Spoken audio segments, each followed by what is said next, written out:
Égypte, 3000 ans avant Jésus-Christ. Les rebouteux existent déjà. Sur ce papyrus datant de Ramsès II, on recense les secrets du système osseux. Dès cette époque, les fractures du crâne et du corps, les entorses et les luxations étaient soignées avec beaucoup de succès. À plusieurs milliers de kilomètres, cette fois, en Chine, on fait craquer les articulations et les vertèbres en 5 siècles avant notre ère. La technique reste imprécise, mais elle soulage. Elle se perfectionne pour soigner ceux qui pratiquent les arts martiaux. C'est la technique du Tuina.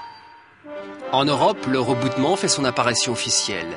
Et voici comment, sur cette stèle du IVe siècle, un rebouteux grec manipulait les cervicales telles que le pratiquait Hippocrate. Le père de la médecine moderne invente même une machine pour remettre en place une vertèbre dorsale. Mais avec la fin du Moyen-Âge, les rebouteux deviennent suspects. Ils sont accusés de sorcellerie et menacés par l'Inquisition, une acquisition qui inhibe aussi le développement de la médecine.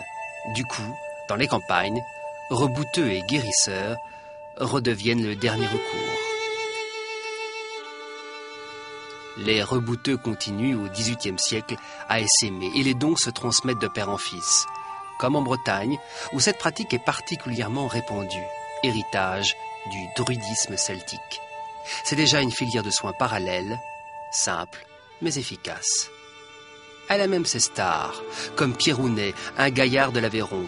Attaqué par des médecins, il amène devant le tribunal un agneau dont il déboîta les articulations. Il mit au défi les médecins de refaire marcher l'animal. Médusés, ces derniers renoncèrent. Le rebouteux remit lui-même la bête sur pattes et il fut acquitté. À la fin du XIXe siècle, la médecine scientifique et la kinésithérapie prennent le pas sur les rebouteux. Mais paradoxalement, ce sont leurs techniques ancestrales qui inspireront largement une nouvelle discipline, l'ostéopathie.